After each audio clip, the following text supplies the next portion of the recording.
अस्सलाम वालेकुम in a very good morning Lahore. आज की खूबसूरत सुबह की बहुत सी चाहतों, मुस्कुराहटों, मोहब्बतों के साथ मैं हूँ रुखमा इरफान मलिक और आप सबको आज के इस शो में वेलकम करती हूँ।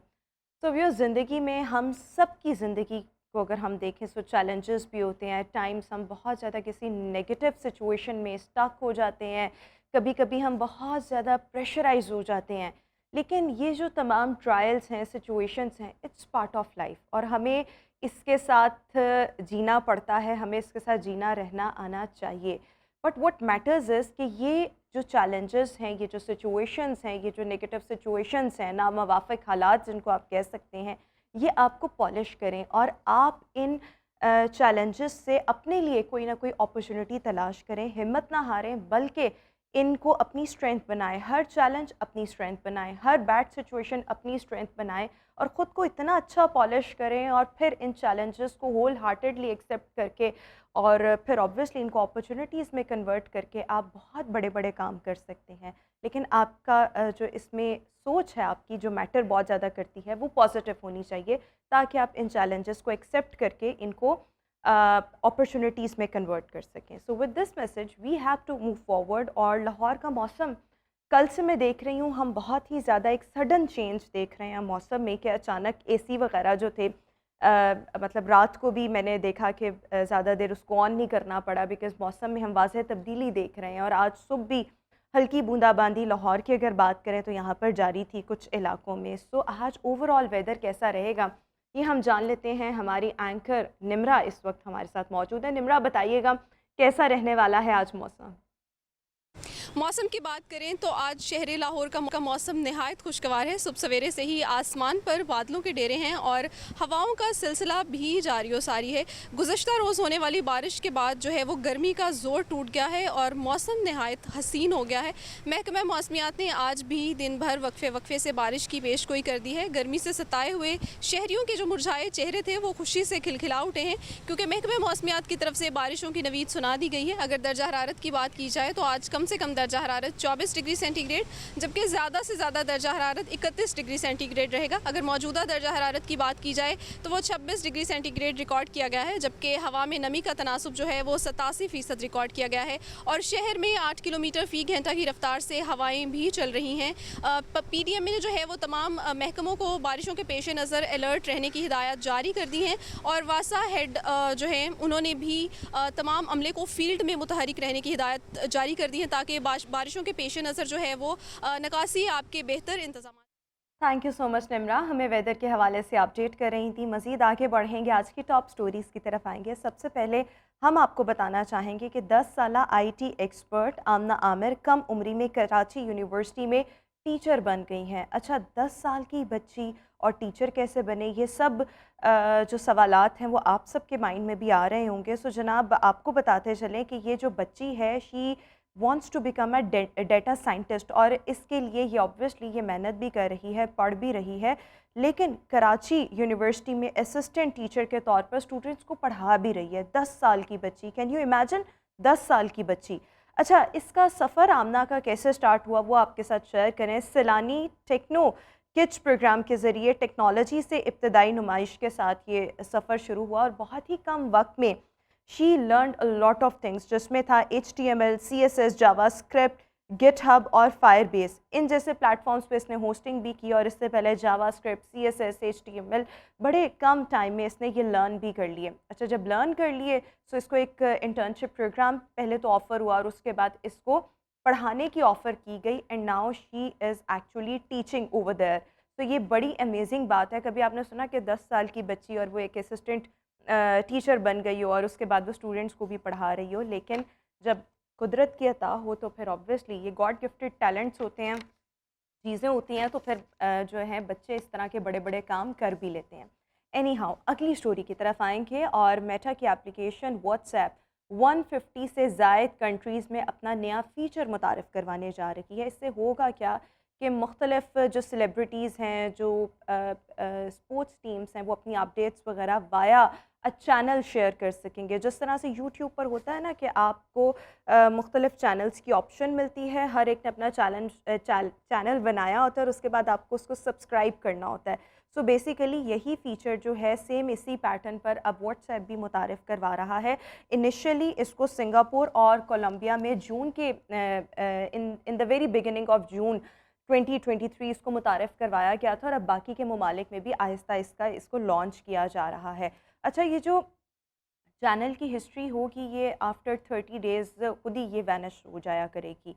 तो ये एक नया फ़ीचर है जो व्हाट्सएप जो है कुछ ममालिक में मुतारिफ़ करवा चुका है और कुछ में करवाया जा रहा है। अच्छा, इसी के साथ आखिरी स्टोरी की तरफ आएँगे और जनाब लेडी डियाना, शहज़ादी डियाना का ब्लैक शीप स्वीटर जो है वो $10 लाख में इसको नीलाम किया गया है।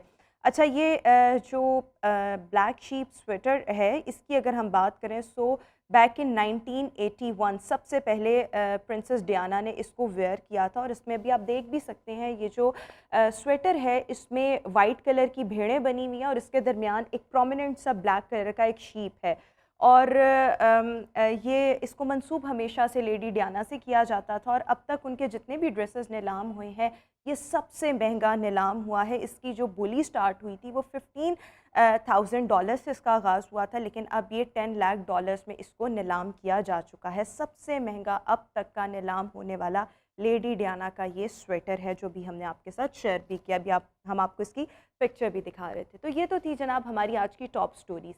अभी हम शो में एक ब्रेक शामिल करेंगे, ब्रेक के बाद वापस आएंगे। आज के शो का बाकायदा आगाज़ करेंगे आज के हाईलाइट्स के साथ। So stay with us and good morning.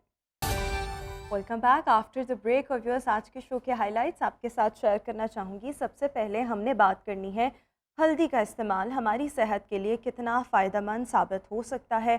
इसके साथ साथ हम आज बात करेंगे कि क्या कुतुब बीनी का कल्चर ख़त्म होता जा रहा है और इसकी क्या वजूहात हैं। फिर हमने बात करनी है मुस्लिम लीग नून और पीपल्स पार्टी के दरमियान हालिया सियासी तनाव और बयानबाजी की असल कहानी क्या है।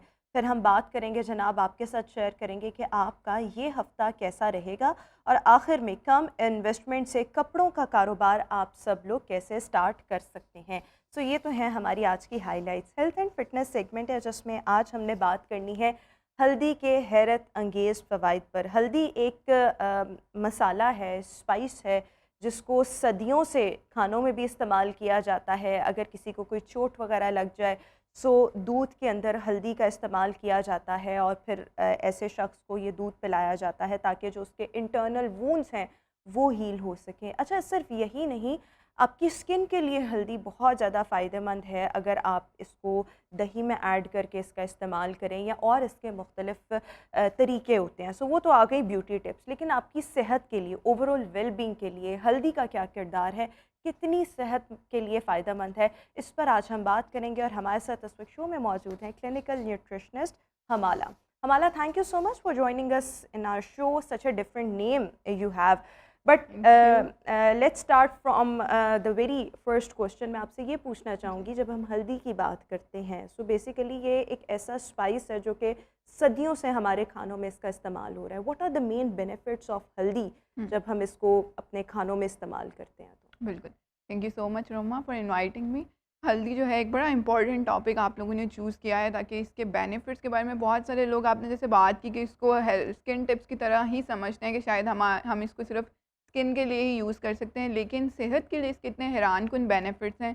जैसे कि अगर हम बात करें, हल्दी हमारे किचन में एक ऐसा स्पाइस मौजूद है जिसमें कुदरती अल्लाह ताला ने इतनी अफादियत रखी है कि जिसका इस्तेमाल हमारी सेहत के लिए बहुत ज़्यादा ज़रूरी है। हल्दी के अंदर हमारे पास anti bacterial, anti fungal, anti viral properties मौजूद होती हैं। यानी कि अगर आपकी बॉडी में कोई भी फंगस अटैक करिए, कोई भी बैक्टीरिया अटैक कर रहा है या कोई भी वायरस अटैक कर रहा है, तो हल्दी के इस्तेमाल से वो ऑटोमेटिकली उन चीज़ों से आपको प्रिवेंट करती रहेगी। इसके साथ साथ इसके अंदर एक बहुत इंपॉर्टेंट कंपाउंड मौजूद है जिसे हम करक्यूमिन कहते हैं। करक्यूमिन जो होता है उसके अंदर एंटी इन्फ्लेमेटरी और एंटी ऑक्सीडेंट प्रॉपर्टीज़ मौजूद हैं।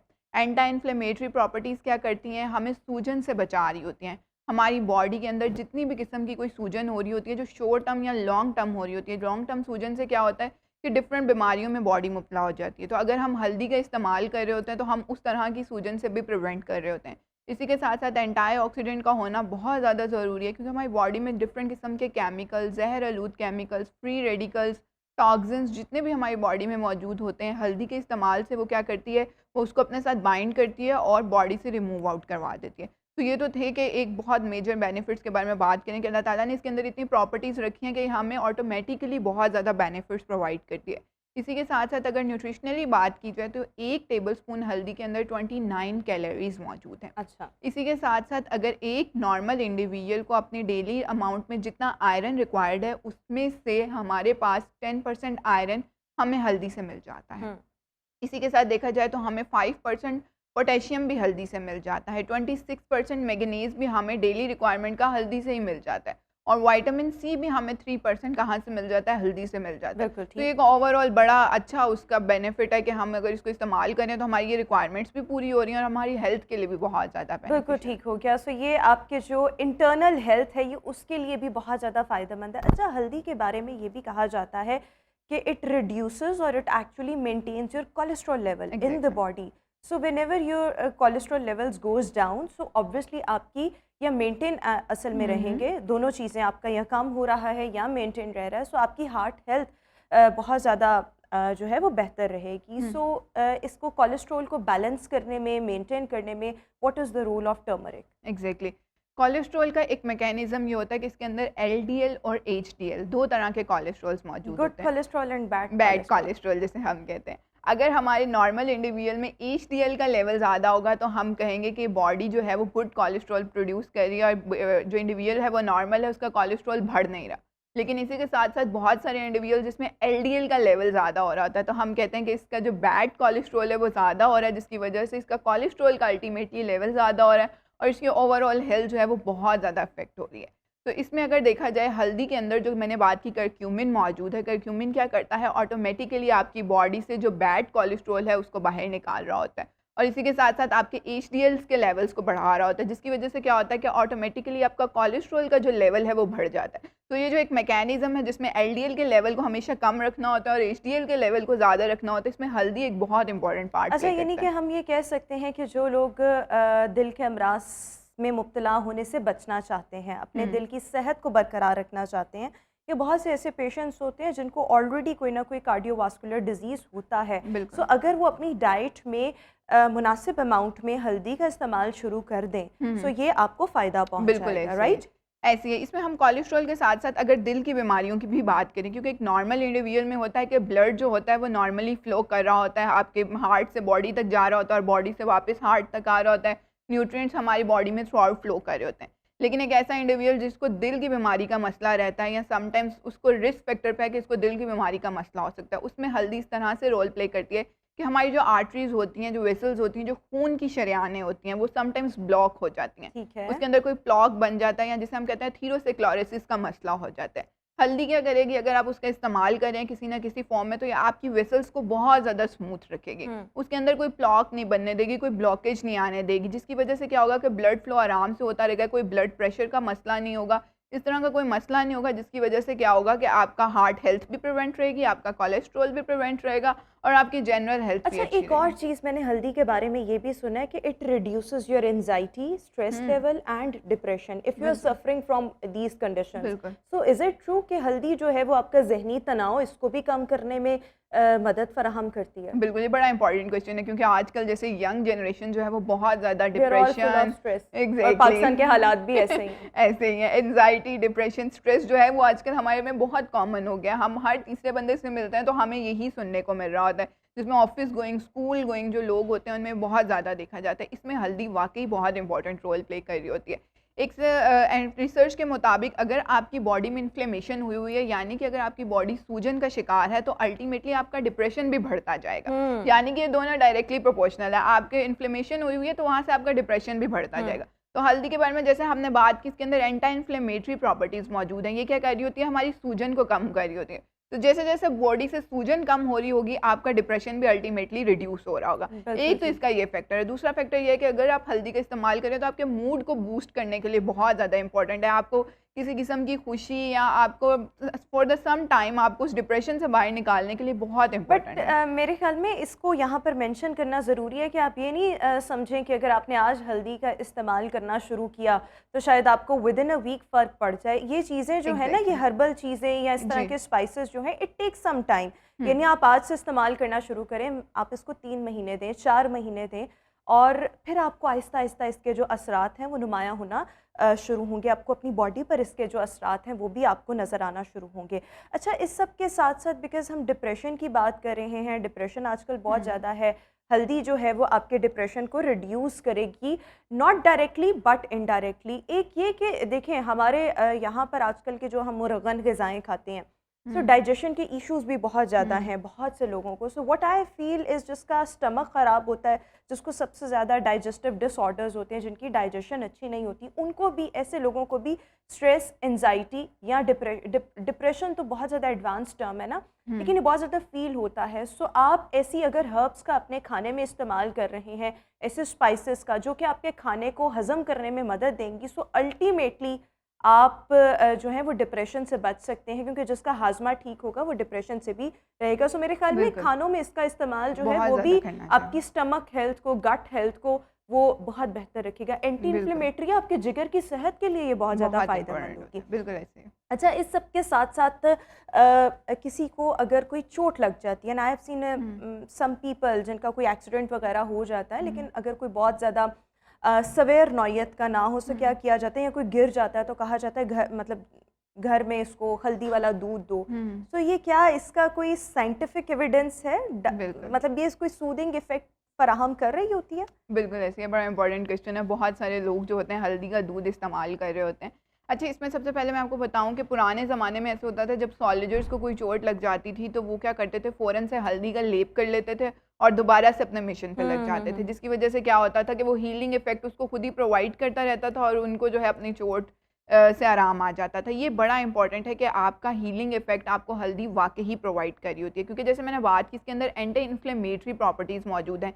यानी कि आपको किसी किस्म की भी सूजन हुई हुई है, कि ऑब्वियसली जब चोट लगती है तो आपका बॉडी अंदर से इन्फ्लेम्ड हो जाती है, आपको सूजन की शिकायत होने लग जाती है, तो हल्दी क्या करेगी, फ़ौरन से आपकी जो सूजन है उसको कम करने में बड़ी मदद देगी। इसी के साथ साथ इसके अंदर एंटीऑक्सीडेंट्स ऐसे मौजूद होते हैं कि अगर आपकी चोट के ऊपर कोई ऐसी चीज़ लगी है, कोई बैक्टीरिया ने अटैक कर दिया या कुछ ऐसा फंगस अटैक कर दिया जो अल्टीमेटली आपके लिए नुकसानदेह हो सकता है, तो फ़ौरन हल्दी क्या करेगी, उस इफेक्ट से आपको रिलीफ देगी। इसी के साथ साथ जैसे हमने बात की कि इसके अंदर एंटीसेप्टिक प्रॉपर्टीज़ भी मौजूद होती हैं, जिसकी वजह से क्या होता है कि आपकी चोट जो है वो ठीक होने में ज़्यादा टाइम नहीं लेती और वो जल्दी से ठीक हो जाती लेकिन है। देखिए इसी हमारे के यहाँ साथ पर एक और ये चीज़ है कि मतलब ल्यू, या पूरी दुनिया में स्पेशली इंडियन कल्चर में वो लोग तो हल्दी का बहुत इस्तेमाल करते बिल्कुल हैं। ऐसे। सो ल्यूक वार्म मिल्क जो होता है, यानी कि जो नीम गर्म दूध होता है, हुँ। उसके अंदर हल्दी ऐड करके पी जाती है। So is it the right way? ऐसे ही, क्योंकि हमने अपने बड़ों से भी यही तरीका देखा भी है, सुना भी है। सो बिल्कुल। ये ठीक है कि हल्दी को दूध में इस्तेमाल करें, नीम गर्म दूध में, और ये आपको बहुत ज़्यादा फ़ायदा देगी।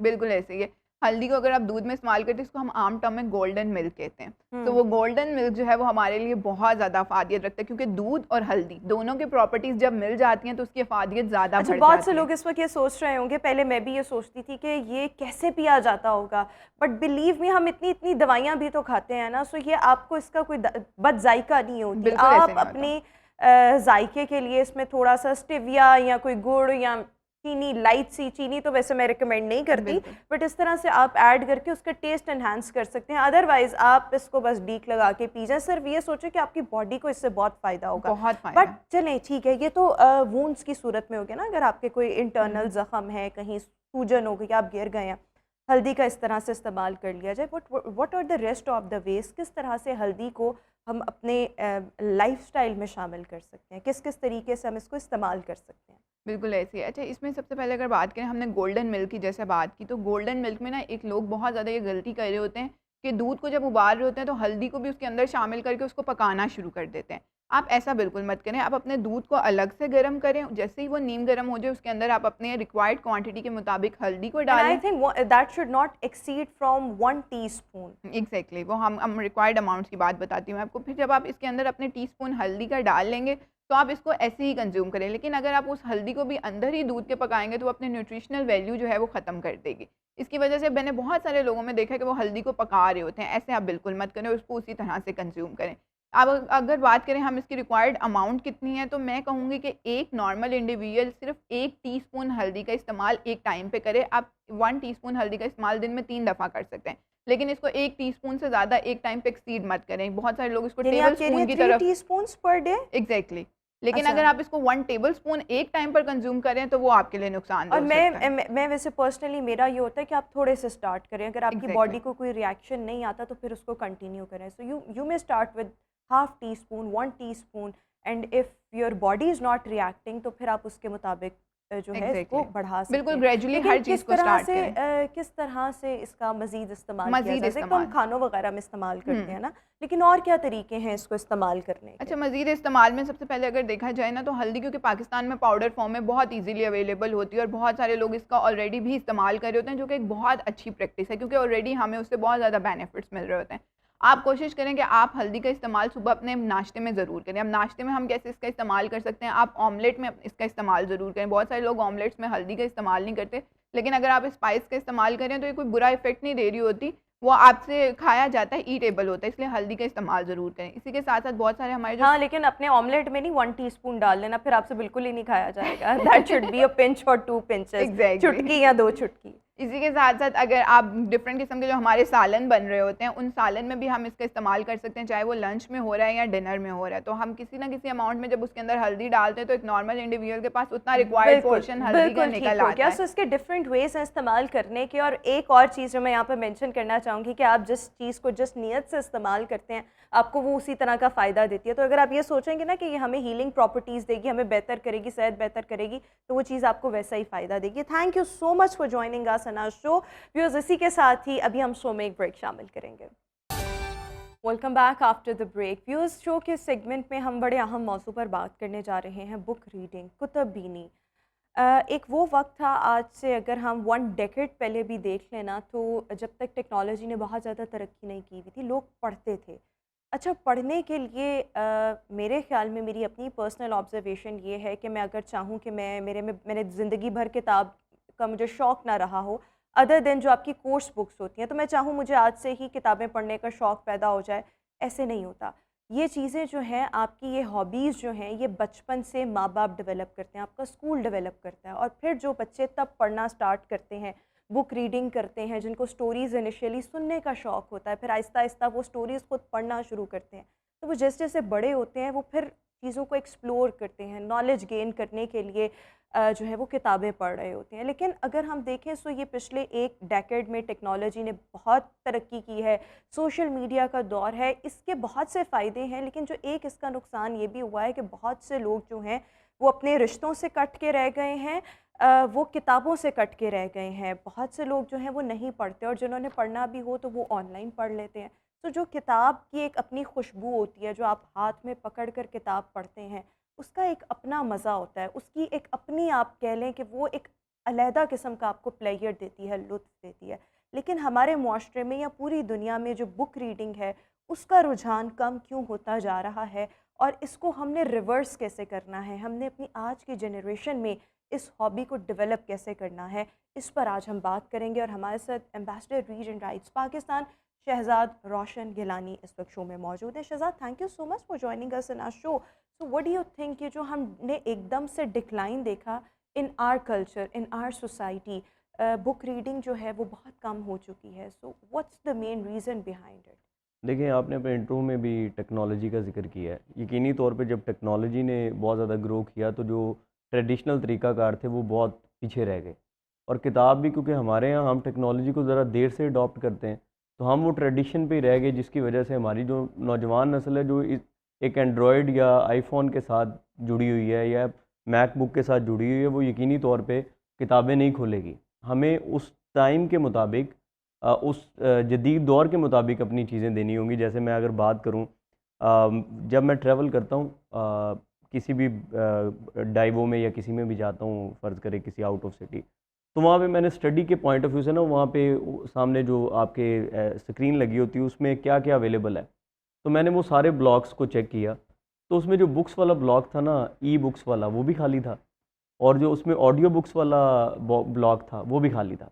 बाकी उसमें मूवीज़ हर तरह की थी, गाने हर तरह के थे, और सारी कलेक्शन मौजूद थी। आपको आपको आपकी बात के साथ कनेक्ट करने के लिए मैं ये बात कर रहा हूँ। तो मुझे वहाँ से अंदाज़ा हुआ कि हमारे लोग किताब लिखते हैं, हमारे पब्लिशर सिर्फ किताब छापते हैं, लेकिन आज अगर आपको किताब को दिखाना है तो आज आपको टिकटॉक पे भी किताब को दिखाना पड़ेगा। मैं जब लोगों से बात करता हूँ, मैं बहुत से उलमा कराम को रिक्वेस्ट करके टिकटॉक पे लाया हूँ, बहुत से ट्रेनर्स को रिक्वेस्ट करके टिकटॉक पे लाया हूँ, कि सीरियसली। मैंने कहा कि अगर आपने तबलीग करनी है तो टिकटॉक इज़ द प्लेटफॉर्म।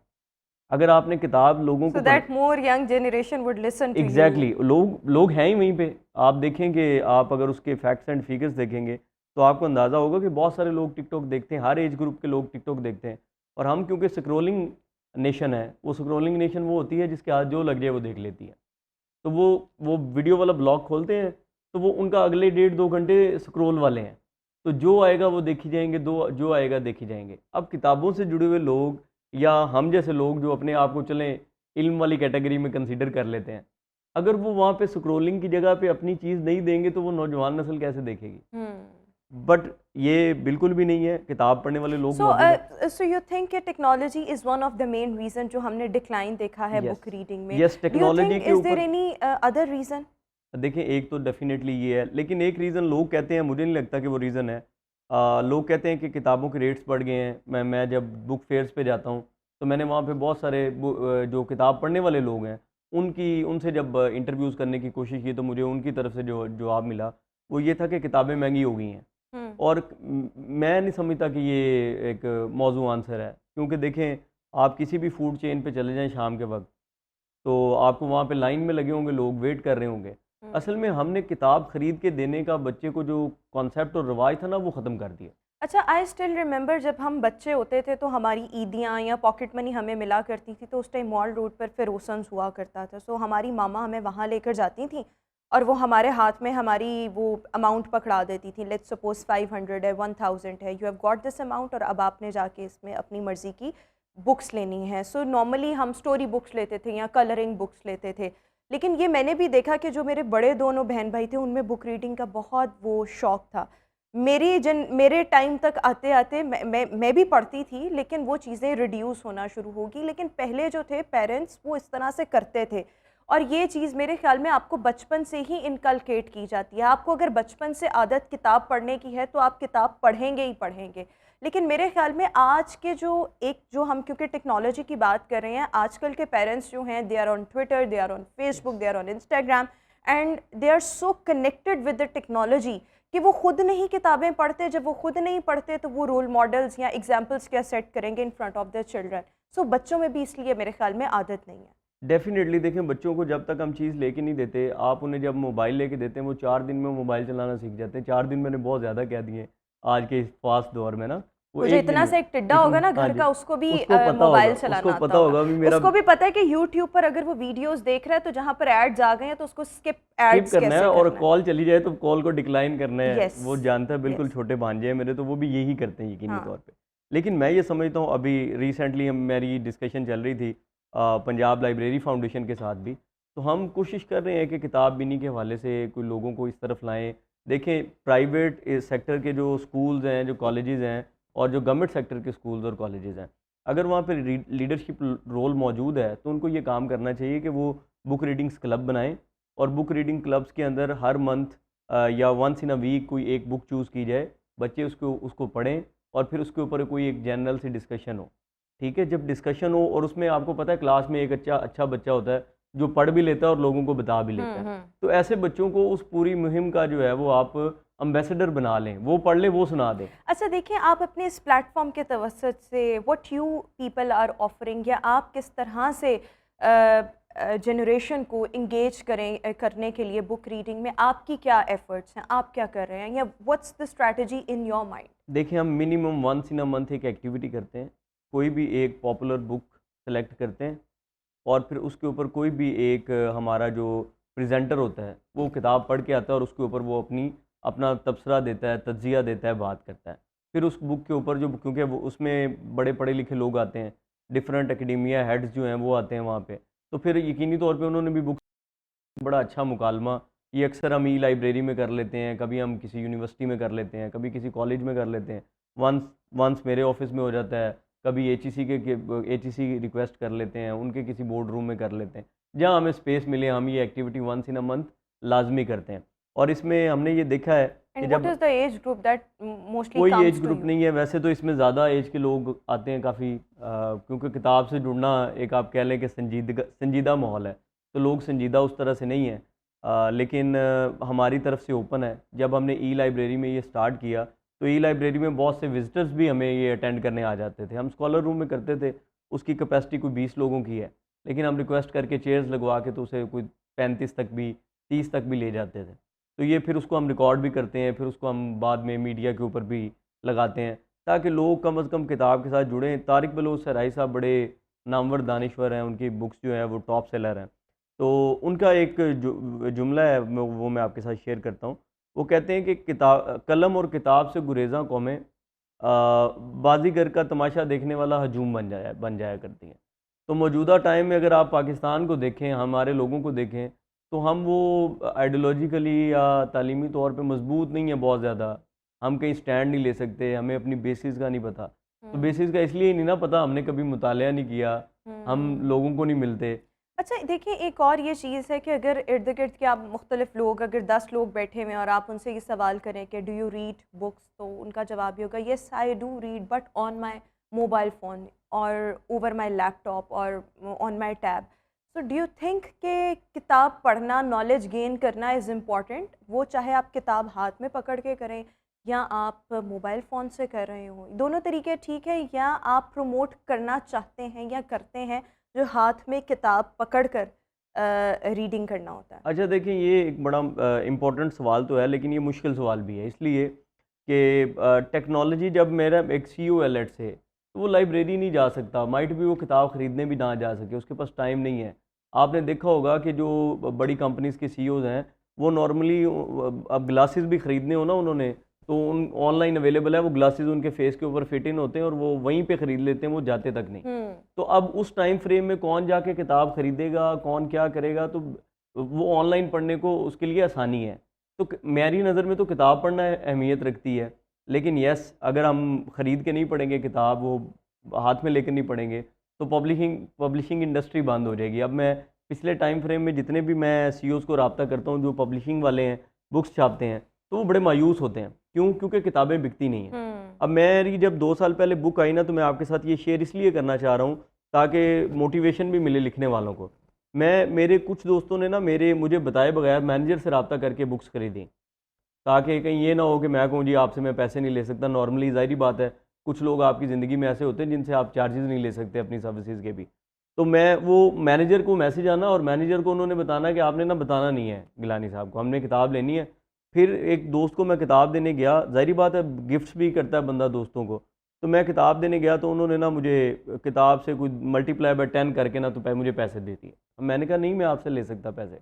तो उन्होंने कहा देखें आपने अभी लिखना शुरू किया, हम एक लिखने वाले की मौत नहीं चाहते, हमने ये पैसे आपको लाजमी देने हैं और आपने ये लेने हैं, ठीक है? क्योंकि मैं अगर आपकी किताब नहीं खरीदूंगा, मैं आपको इनकरेज नहीं करूँगा। बेसिकली उन्होंने आपको इनकरेज किया, अप्रिशिएट किया, इनकरेज किया। और उनकी उस इनकरेजमेंट से मैं क्या करता हूँ, मुझे जब भी कोई सर्कल में नज़र आ जाए ना कि इस बंदे ने किताब लिखी है या कोई इसका काम है, तो मैं पहली फुर्सत में जब से मुझे अल्लाह ने साहिब इस्तिताद की है, उसकी किताब लाजमी ख़रीदता हूँ। अच्छा देखिए, किताब खरीदनी तो है, ठीक है, ख़रीद ली है, but the next step should be, और the most important step should be to read it out. आप इसको पढ़ें, ये नहीं कि आपने उसको खुश करने के लिए, उसको अप्रिशिएट या उसको इनकरेज करने के लिए बुक खरीद तो ली, लेकिन वो फिर आपने कहीं ला कर रख दी और उसको बंद अलमारी में रख दिया। ऐसे नहीं होना चाहिए। लेकिन बुक आपने उसको टाइम देना है, पढ़ना है, उसके बाद डिस्कशन, ताकि जो अगले ने पढ़ा है आपको वो पता तो लगे कि वो कहना क्या चाह रहा था। लेकिन बुक के वाले से ये तासुर है कि जो बुक आपको गिफ्ट मिलती है या वो बुक जो आप किसी से बिलखुसूस लेते हैं, वो आपको पढ़नी पड़ती है, क्योंकि वो जो गिफ्ट दे रहा है उसका भी तकाजा होता है कि आप इस पे कोई बात करेंगे। तो बेसिकली मेरे ख्याल में ये एथिक्स की बात है, हाँ मैनर्स की बात है। एग्जैक्टली। तो ये किताब ऐसे ही पढ़नी चाहिए आपको। अच्छा देखें, एक और ये चीज़, ठीक है आप अपने प्लेटफॉर्म से कुछ ना कुछ कर रहे हैं, लेकिन हमें इस वक्त बहुत सी माएँ देख रही हैं, बहुत से पेरेंट्स हमें देख रहे हैं, यंग कपल्स हमें देख रहे होंगे, अगर वो अपने बच्चों में चाहें कि हमारे बच्चे बुक रीडिंग से दूर ना हो, बुक रीडिंग उनके खून में रच बस जाए, तो उसके लिए उनको इब्तिदा से ही क्या करना चाहिए? देखिए, छोटी छोटी स्टोरीज बच्चे, आपको पता है, कहानियाँ पढ़ते हैं। हम्म। आप भी अब जब अच्छे बुक रीडर्स को पढ़ेंगे, सुनेंगे, तो वो आपको बताएंगे कि वो अपने दौर में उम्रो यार और इस तरह की कहानियाँ पढ़ते थे जिसमें दिलचस्पी क्रिएट होती हमारे थी। टाइम पर तालीम और तरबियत आया करता था। हाँ जी, हाँ जी। तो वो लोग पढ़ते थे वो। अब जब जो बहुत अच्छे रीडर्स होंगे जो 2 4 5 दिन में या एक हफ्ते में किताब पढ़ने की कैपेसिटी रखते हैं, उनकी कैपेसिटी बिल्डिंग वही पीछे से हुई हुई है, छोटी छोटी हाँ, सो ये स्टोरीज, बचपन से छोटी इसको छोटी स्टोरीज पढ़ के शामिल करना बच्चों की शामिल करना एक्टिविटीज में, पड़ेगा। लाइफस्टाइल में इज वेरी इसीलिए वो जब इंपॉर्टेंट। आप ऑफ रिकॉर्ड बात कर रहे थे, तो जो मैंने आपको कहा था कि सिलेबस कॉन्टेक्स्ट में ये कोई मतलब हौसला अफजा बात नहीं है कि गैर निसाबी निसाबी किताबें में पकड़ पकड़ के पढ़ानी है, लेकिन यस, स्ट्रेटजी ऑलवेज विंस।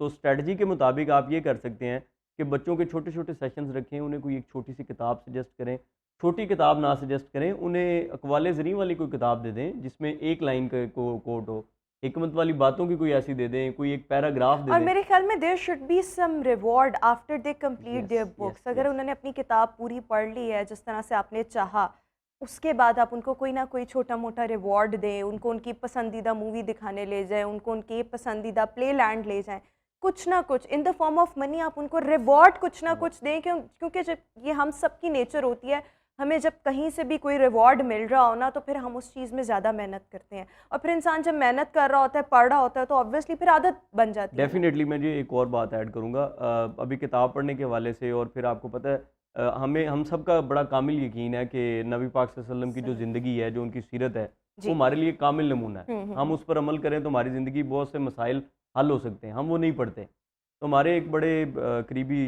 दोस्त हैं, मोहसिन हैं, उन्होंने रिसेंटली ये किताब लिखी सीरतुन नबी पे, राय मंजूर नासिर, वो ब्रोकरेट भी हैं।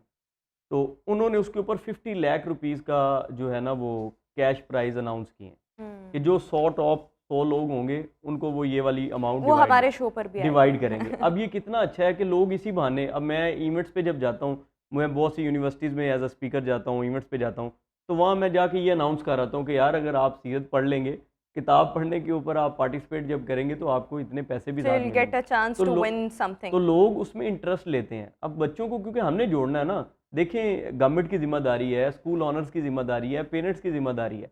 पेरेंट्स जिस तरफ लगाएंगे बच्चे लग जाएंगे।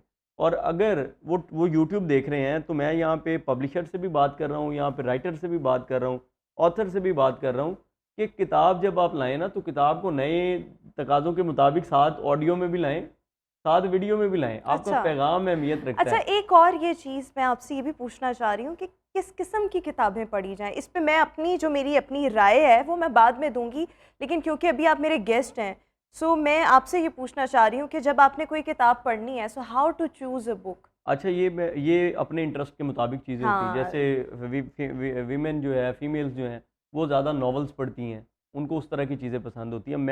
मैं एज अ पीआर कंसल्टेंट जाना जाता हूँ, तो मैं ज़्यादातर सक्सेस स्टोरीज़ और केस स्टडीज़ पढ़ता हूँ। मुझे जो है ना वो नविश जो होती है वो पसंद होगी, मुझे किसी की जो है वो सक्सेस स्टोरी पसंद होगी। जैसे मैं जब भी बुक रेकमेंड करूँ, तो मैं सलीम गौरी साहब की जो किताब है, गौरी कुछ ना होने से सब कुछ होने तक का सफ़र, वो ज़रूर रेकमेंड करता हूँ। ख़ुद भी मैंने वो पता नहीं कितनी दफ़ा पढ़ी होगी, क्योंकि हर वो स्ट्रगलर, हर वो एंटरप्रेन्योर जो दौड़ लगा रहा होता है, कोशिश कर रहा होता है, उसे कहीं ना कहीं ऐसी स्ट्रेंथनिंग कहानी चाहिए होती है जिसमें मोटिवेशन तो हम सबको चाहिए ना, वो हमें Inspiration कहीं से yes. भी मिल जाए कि हम सब अगर जो भी हम अपना सफ़र तय कर रहे हैं, जो भी हमारी डेस्टिनेशन है, जहाँ पर भी हमने पहुँचना है, जो भी हमारा गोल है, सो ऑब्वियसली बीच में इतने इंसान के फेलियर्स आते हैं। ज़िंदगी हम सब की कोई मतलब किसी की भी जो ज़िंदगी है वो स्मूथ नहीं होती, उसके दौरान आपके मुख्तलिफ स्टॉप ओवर्स भी आते हैं, मुख्तलिफ चैलेंजेस भी आते हैं, लेकिन चैलेंजेस से उठना कैसे है, गिर गए तो उठना कैसे है, उस उठने के लिए yes it is very much important कि आपको मोटिवेशन कहीं से ना कहीं से मिले। उसके लिए येस आप जो स्ट्रगल कर चुके हैं लोग, और फिर उसके बाद